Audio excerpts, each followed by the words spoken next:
मुद्दा देख रहे हैं आप, मैं हूं आपके साथ नेहा दुबे।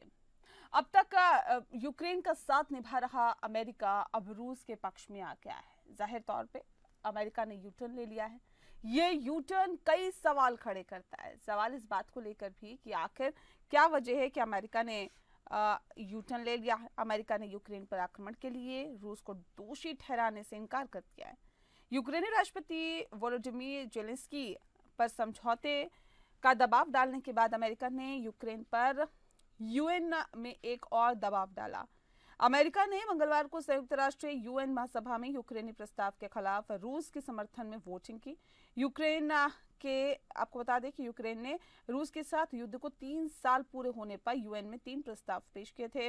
इस प्रस्ताव में रूसी हमले की निंदा करने और यूक्रेन से तत्काल रूसी सेना को वापस बुलाने की मांग की गई थी। अमेरिका ने अपनी पुरानी नीतियों के उलट साथ ही यूरोपीय देशों के खिलाफ जाकर इस प्रस्ताव के विपक्ष में मतदान किया और अमेरिका ने कहा है कि वो लड़ाई को जल्द ही खत्म करके यूक्रेन और रूस के बीच स्थायी शांति की अपील करता है।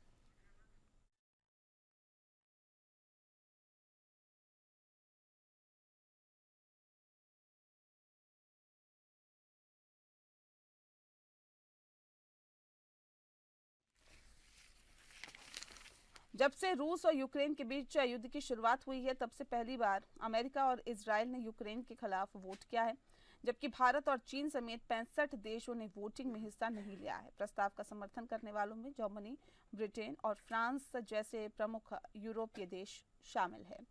ये प्रस्ताव 18 के मुकाबले 93 मतों से पारित हो गया है। इस तरह से रूस यूक्रेन युद्ध को लेकर अमेरिका और यूरोप के बीच गहरे मतभेद सामने आ रहे हैं। यूरोपियन डिप्लोमेट ने कहा है कि जिस तरह से ये पूरा मामला सामने आया, वो इस बात से नाराज है कि उनके पुराने सहयोगी अमेरिका ने उनके खिलाफ वोट दिया है।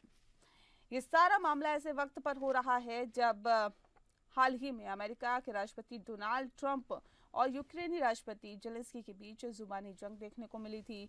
अमेरिकी राष्ट्रपति ने बुधवार को सोशल मीडिया पोस्ट में जेलेंस्की को एक मामूली कॉमेडियन और बिना चुनाव वाला एक तानाशाह बताया था। इससे पहले जेलेंस्की ने कहा कि ट्रंप गलत जानकारी के साथ ही गलतफहमी में भी जी रहे हैं। जेलेंस्की का ये बयान ट्रंप के साथ एक आरोप के जवाब में आया था। दरअसल ट्रंप ने कहा था कि यूक्रेन में जेलेंस्की की अप्रूवल रेटिंग गिरकर 4% रह गई है।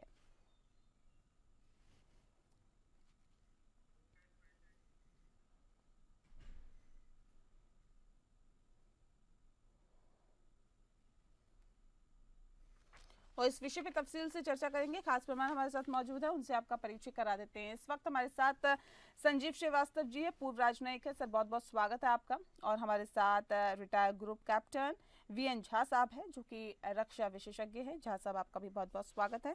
इस खास कार्यक्रम की शुरुआत संजीव श्रीवास्तव जी आपके साथ करेंगे, क्योंकि अमेरिका ने यूटर्न ले लिया है। सर, इस यूटर्न लेने की मुख्य वजह क्या है? क्योंकि एक अमेरिका है जो सबसे बड़ी शक्ति के तौर पर यूक्रेन के साथ खड़ा हुआ था। आज अमेरिका का यूटर्न, क्या वजह इसके पीछे मानते हैं आप? देखिए, इसकी वजह बहुत स्पष्ट है कि डोनाल्ड ट्रंप जो अमेरिका के नए राष्ट्रपति हैं और डोनाल्ड ट्रंप का जो पूरा एडमिनिस्ट्रेशन है, वो इस युद्ध को जारी नहीं रखने देना चाहता और वो इस युद्ध को समाप्त कराने के लिए अपने सारे एफर्ट्स डाल रहे हैं। और इसके पीछे उन्होंने कई तर्क भी दिए हैं कि यूनाइटेड स्टेट्स ऑफ अमेरिका को अपने जो बिलियंस ऑफ डॉलर्स यूक्रेन को क्यों देने चाहिए। और जाहिर है कि उनकी जो नीति है वो अमेरिका फर्स्ट की जो नीति की वजह से वो नहीं चाहते कि अमेरिका के जो टैक्स पेयर्स का जो पैसा है वो यूक्रेन के पास जाए। और ये युद्ध 3 वर्षों से चला आ रहा है और इसका कोई आउटकम भी नहीं निकल रहा है।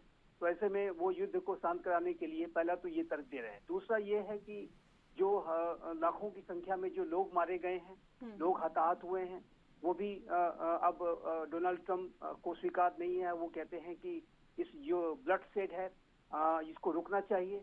तो जाहिर है कि अपने कैंपेन ट्रेल के दौरान उन्होंने ये वायदे किए थे और इन वायदों के आधार पर वो अब जब राष्ट्रपति बन गए हैं तो अनेकों ऐसे स्टेप्स ले रहे हैं। लेकिन ये जो बातचीत की जो प्रक्रिया को स्टार्ट कराने का जो उनका प्रयास है, उसमें उन्हें जाहिर है कि अनेक बाधाओं का सामना करना पड़ रहा है। और ऐसे में वो अनेक टफ पॉस्चरिंग कर रहे हैं, जिसमें कि यूक्रेन के राष्ट्रपति जेलेंस्की की क्रिटिसिज्म भी वो कर रहे हैं और नाटो की क्रिटिसिज्म भी करते हुए नजर आए। नाटो के साथ तो पहले भी उनके जो अप्रोचेस में अंतर दिखाई दिया। तो ऐसे में जो डोनाल्ड ट्रंप का जो एक अनकन्वेंशनल, गैर परंपरागत जो अप्रोच है, जो कि एक कन्वेंशनल अमेरिकन जो स्ट्रेटेजिक थिंकिंग से भिन्न है, और जाहिर है कि उनका जो बिजनेस बैकग्राउंड है वो उन्हें इस तरीके की थिंकिंग रखने के लिए बाध्य करता है। तो निसंदेह ये जो वर्तमान समय में अमेरिका का जो अप्रोच है वो एक भिन्न अप्रोच है, एक डिस्टिंक्ट अप्रोच है, एक अनकन्वेंशनल अप्रोच है, और जिसको कि पचा पाना यूरोप के लिए भी मुश्किल साबित हो रहा है। लेकिन एक बात मैं अवश्य कहूंगा नेहा जी, देखिए, यूनाइटेड स्टेट्स ऑफ अमेरिका के राष्ट्रपति डोनाल्ड ट्रंप का अप्रोच अनकन्वेंशनल जरूर है, लेकिन वो ये भी कहते हैं कि मैं पीस थ्रू स्ट्रेंथ के थ्रू अपनी जो डिप्लोमेसी है वो कंडक्ट करूंगा। तो ऐसे में उन्हें जो भी रशिया के साथ वो डीलिंग कर रहे हैं या रशिया के साथ जो सहयोग वो बढ़ाते जा रहे हैं, उसका उनको इस तरह से करना होगा कि जिससे कि यूक्रेन को, नाटो को और स्वयं अमेरिका को कोई लॉस ऑफ फेस ना हो। कोई रशिया इसको अपनी विक्ट्री के तौर पर न देखना शुरू कर दे और यूक्रेन और नाटो इसे अपनी डिफीट के तौर पर देखना न शुरू कर दे, क्योंकि अगर ऐसा होता है तो फिर ये न तो यूक्रेन को स्वीकार होगा, न तो नाटो को स्वीकार होगा, और न तो अमेरिका का जो एक एस्टेब्लिशमेंट है उसको स्वीकार होगा। तो ऐसे में डोनाल्ड ट्रंप के लिए एक व्यक्तिगत तौर पर भी उनके लिए मुश्किलें पैदा हो सकती हैं, क्योंकि यदि उनका एस्टेब्लिशमेंट उनके खिलाफ चला जाता है, डोनाल्ड ट्रंप का स्वयं का एस्टेब्लिशमेंट, अमेरिका का जो मैं वाइडर पॉलिटिकल एस्टेब्लिशमेंट की बात कर रहा हूँ, और जाहिर है कि अमेरिका जब कोई संधि करता है, कोई बड़े निर्णय लेता है, तो उसकी सीनेट में भी अप्रूवल होना चाहिए। सीनेट फॉरेन रिलेशन कमेटी, ऐसा ना हो कि उनके खिलाफ ही चली जाए और पूरा रिपब्लिकन एस्टेब्लिशमेंट ही उनकी आलोचना शुरू कर दे। तो ये अनेकों ऐसे जो है स्थितियों को डोनाल्ड ट्रंप को ध्यान में रखना होगा।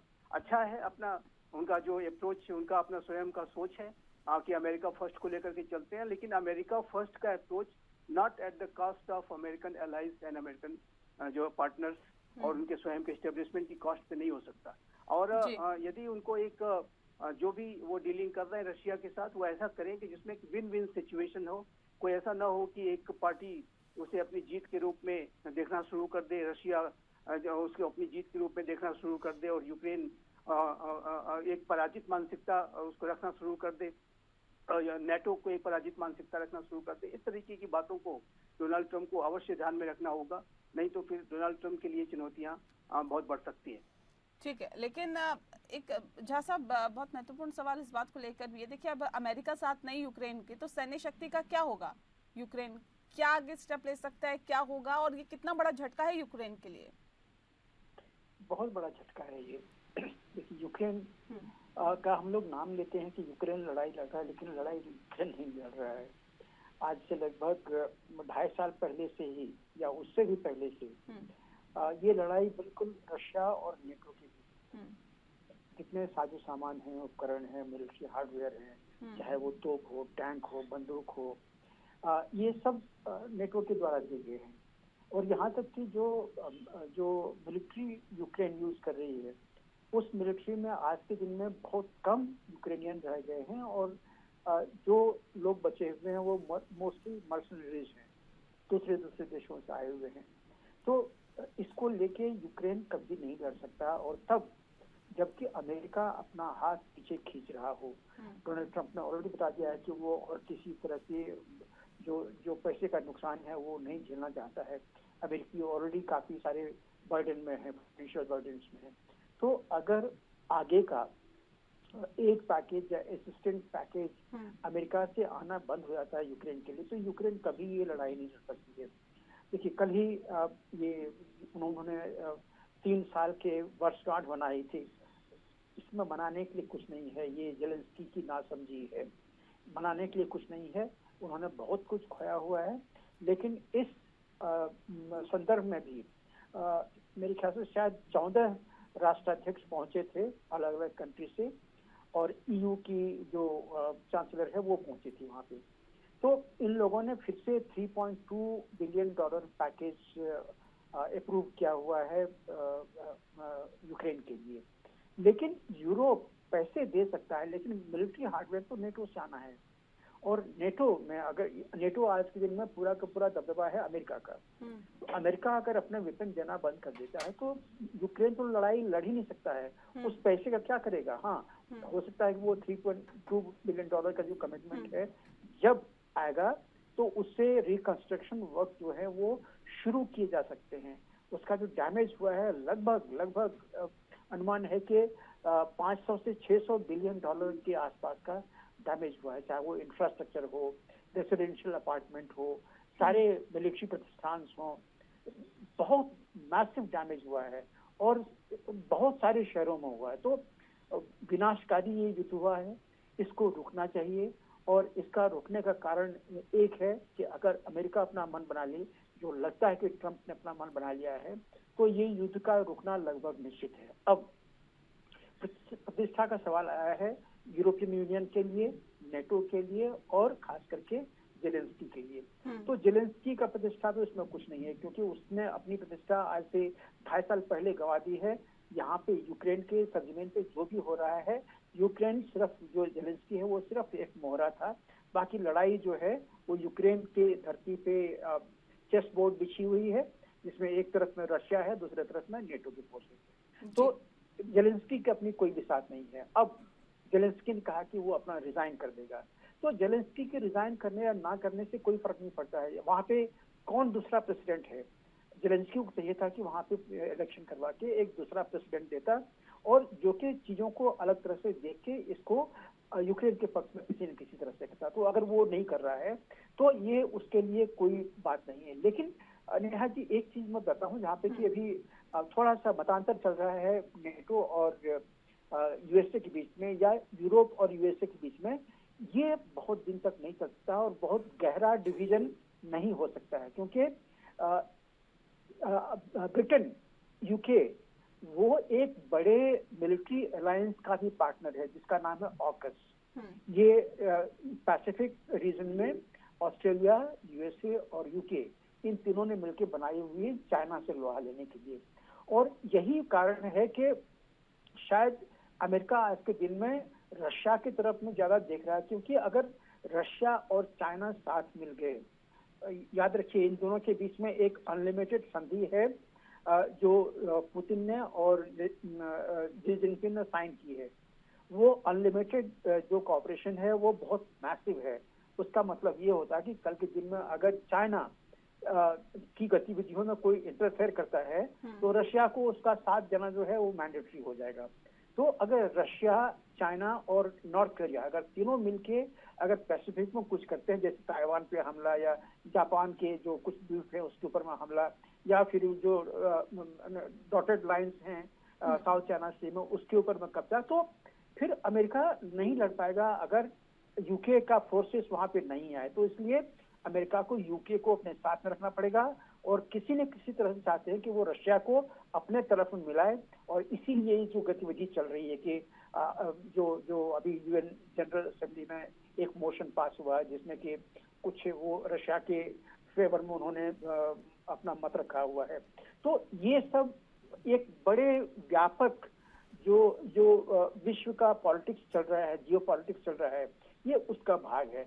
लेकिन मिला जुला के यही देखिए तो आपको लगता है कि जो कल जो यूक्रेन ने तीसरी वर्षगांठ खत्म की है, तीसरी वर्षगांठ बनाई है और चौथा साल अब शुरू होने जा रहा है, तो ये यूक्रेन के लिए सब तरह का लॉस है। उसकी टेरिटरी वो भंग हो गई है। आज के दिन में जो यूक्रेन है उसके काफी हिस्से बन गए हैं और उनमें से 5 हिस्से जो है रशिया के पास चले गए हैं, जो कि क्राइमिया तो पहले से था, खेरसन, जापोरेजिया, लुहांस्क और डोनेस्क। तो ये 5 रीजन जो है आज के दिन में मिल गए हैं वहां पे रशिया में। इसके इंफ्रास्ट्रक्चर बर्बाद हो गए हैं, इनके मानव संसाधन बर्बाद हो गए हैं और आज के दिन में यूक्रेन के पास में मिलिट्री भी लगभग ना के बराबर है। इन्होंने पिछले अक्टूबर को एक अपना ऑर्डर निकाला था कि 18 साल से ज्यादा के जितने बच्चे हैं सबको मिलिट्री ज्वाइन करना पड़ेगा। तो तभी बहुत बड़ा पलायन हुआ था यूक्रेन से, जो बच्चे हैं वो वहां से भागे थे। तो ये सब प्रॉब्लम सभी यूक्रेन झेल रहा है। युद्ध को खत्म करना ही होगा। भगवान करे कि जेलेंस्की को सुमति दे, जेलेंस्की जाके वो डॉटेड लाइन पे साइन करे तो कम से कम युद्ध जो है आगे का बंद हो जाएगा। अभी रशिया रोज के दिन में वो जमीन जो है वो गेन कर रहा है, क्योंकि यूक्रेन के पास में इतना मिलिट्री फोर्स नहीं है जो कि रशिया के जो फॉरवर्ड पुश है उसको रोक सके। तो ये यूक्रेन के ही हक में होगा कि जल्दी से जल्दी ये युद्ध, कम से कम युद्ध विराम हो, चाहे क्षणिक ही हो, मतलब चाहे कुछ महीने के लिए हो या कुछ साल के लिए हो, लेकिन युद्ध विराम हो। अभी यूक्रेन बहुत बड़ी क्षति जो है वो ले रहा है। जी ठीक है। संजीव जी, क्या अमेरिका का हाथ खींचना, यानी कि ये माना जाए कि पूरे नाटो ने हाथ खींच लिया है, दूसरी बात ये कि अब यूक्रेन क्या रास्ता अख्तियार कर सकता है, क्या ऑप्शन है उसके पास? देखिए नेहा जी, वास्तविक रूप से अगर जो रशिया यूक्रेन के बीच का जो युद्ध है, जैसा कि मैं पहले भी कहता रहा हूं कि युद्ध महाशक्तियों के बीच में वर्चस्व की प्रतिद्वंदिता रही और महाशक्तियां ही इसे परोक्ष रूप से लड़ रही थी। और यूक्रेन की जो टेरिटरी का जो इस्तेमाल है वो बैटल ग्राउंड के तौर पे यूक्रेन के सैनिकों के कंधों पर रख करके बंदूकें चलाई जा रही थी। और ये जो महाशक्तियां हैं ये आपस में एक दूसरे को बढ़त दिलाने के लिए, एक दूसरे के ऊपर बढ़त बनाने के लिए ये लड़ रही थी। लेकिन जो डोनाल्ड ट्रंप का जो आने के बाद उनका जो अप्रोच है वो, जैसा कि मैंने कहा कि अनकन्वेंशनल अप्रोच है। और रशिया भी 3 वर्षों तक युद्ध लड़ा है। यूक्रेन को जाहिर है कि सबसे अधिक लॉसेस यूक्रेन को हुए हैं, लेकिन रशिया को भी कम लॉसेस नहीं हुए हैं। रशिया को भी लाखों सैनिक इसमें उन्होंने अपनी शहादत दी है। रशिया के पास डिफेंस इक्विपमेंट्स की भी कमी पड़ रही है और रशिया को ईरान के शाही ड्रोन का इस्तेमाल करना पड़ा, नॉर्थ कोरिया की मिसाइल्स का इस्तेमाल करना पड़ रहा है, यहाँ तक कि नॉर्थ कोरिया के सैनिकों का इस्तेमाल करना पड़ रहा है। तो ये जो लॉसेस हैं वो दोनों तरफ से हुए हैं, रशिया और यूक्रेन दोनों तरफ से हुए हैं। लेकिन यूक्रेन जो अभी तक लड़ाई लड़ रहा था, या वो डे 1 से जो लड़ाई लड़ रहा था, मैं ये कहूंगा वो इसी वजह से लड़ रहा था क्योंकि अमेरिका और नेटो उसे मदद दे रहे थे। लेकिन अब अमेरिका के हाथ खींचने की वजह से ये जो युद्ध है वो जाहिर है कि उस फॉर्म में नहीं लड़ा जा सकता जैसा कि यूक्रेन अब तक लड़ रहा था। यद्यपि कि यह सच है कि जो यूरोपीय शक्तियां हैं वो अभी भी उन्होंने कमिटमेंट अपना कर रखा है कि वो यूक्रेन को पूरी मदद देंगे, और जैसा कि अनाउंस भी किया गया है कल। तो उसके बाद और दूसरा ये है कि एक प्रश्न ये भी उठाया जाता है कि क्या रशिया अब यूरोप के ऊपर अपने जो हमलों को और अधिक बढ़ा देगा। तो देखिए, मेरा ऐसा मानना है कि रशिया इस बात को जानता है कि यदि यूनाइटेड स्टेट्स ऑफ अमेरिका भले से ही अपने हाथ खींच रहा है, लेकिन जो ब्रिटेन और फ्रांस है वो भी न्यूक्लियर पावर्स हैं, उनके पास भी नापाकी शस्त्र स्वयं के हैं। और जाहिर है कि नेटो की शक्ति अमेरिका के माइनस अमेरिका भी एक न्यूक्लियर पावर वाली शक्ति है।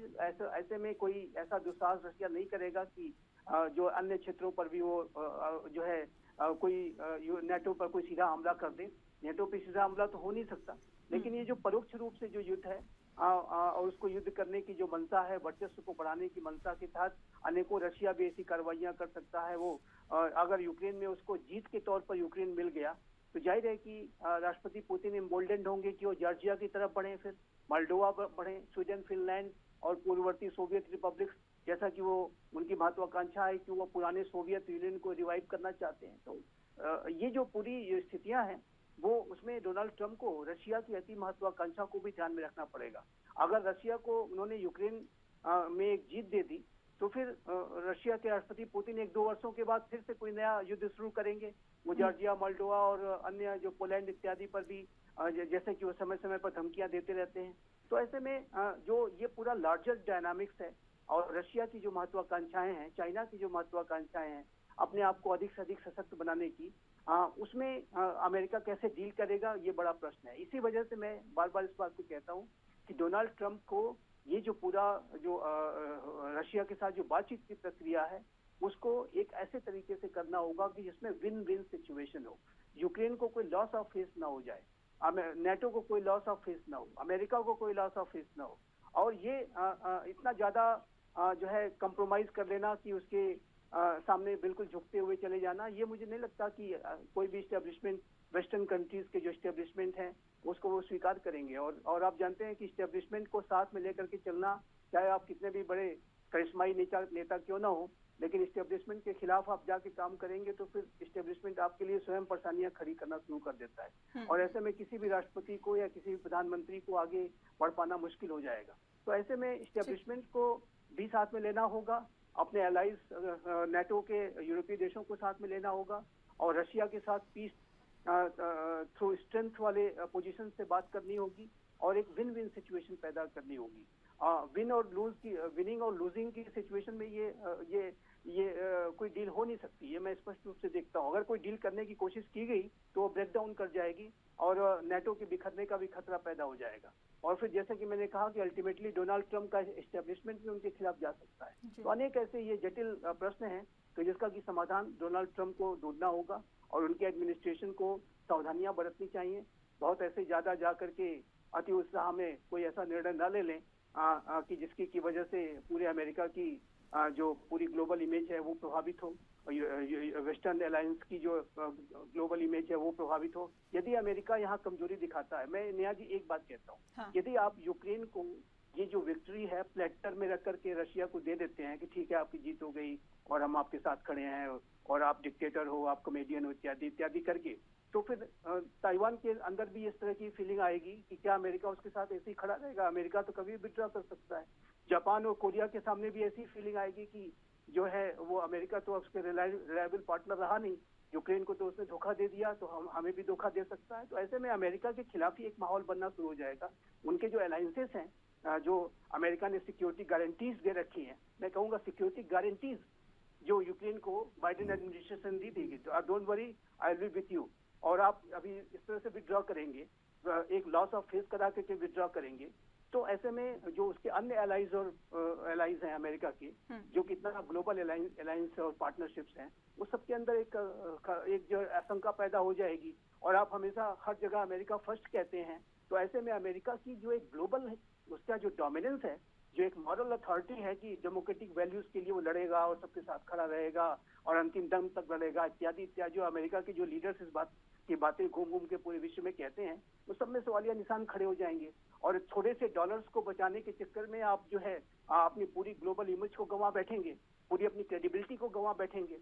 तो ये सारी बातें डोनाल्ड ट्रंप को समझनी होंगी। लेकिन इतना कहने के बाद अंत में मैं इतना अवश्य कहूंगा, डोनाल्ड ट्रंप की जो पर्सनालिटी है वो इस तरह की है कि वो पहले तो डिसरप्शन पैदा करते हैं और जब डिसरप्शन के बाद जो हलचल जब पैदा हो जाती है तो फिर उसके बाद उसमें वो अपॉर्चुनिटी तलाश करते हैं और फिर अपने आप को थोड़ा सा नॉर्मलाइज करते हैं। तो मैं ऐसी आशा करता हूँ कि डोनाल्ड ट्रंप ये डिसरप्शन जो अभी पैदा कर रहे हैं उसकी प्रक्रिया में थोड़ा वो ब्रेक लगाएंगे और थोड़ा एक नॉर्मल बिहेवियर करेंगे कि जिससे कि उनकी क्रेडिबिलिटी में ह्रास न हो और उसके अलाइज और जो पार्टनर्स हैं और यूक्रेन जैसे जो राष्ट्र हैं, नेटो जैसे उसके एलाइज हैं, उनके अंदर कोई बहुत ज्यादा गहरी चिंता न बैठ जाए। ठीक है सर, ठीक है। बहुत शुक्रिया आप दोनों मेहमानों का हमारे साथ इस खास चर्चा में शामिल होने के लिए।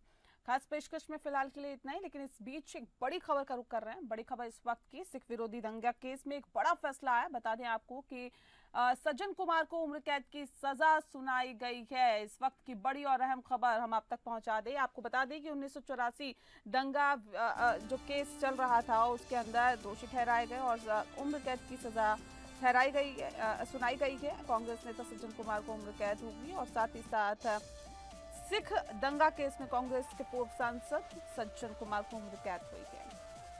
दिल्ली के राउज एवेन्यू कोर्ट ने सजा सुनाई है। विवेक ज्यादा जानकारी के साथ हमारे संवाददाता सीधे हमारे साथ फोन लाइन पे जुड़ गए हैं। विवेक, जानना चाहेंगे, उम्र कैद की सजा सुनाई गई है सज्जन कुमार को, क्या जानकारी है? सज्जन कुमार को आज दिल्ली के जो सिख विरोधी दंगा था इस मामले में दूसरी सजा हुई है। इससे पहले जो उनको उम्र कैद की सजा दी जा चुकी थी, आज सरस्वती विहार मामले में जो इनको उम्र कैद की सजा सुनाई गई है।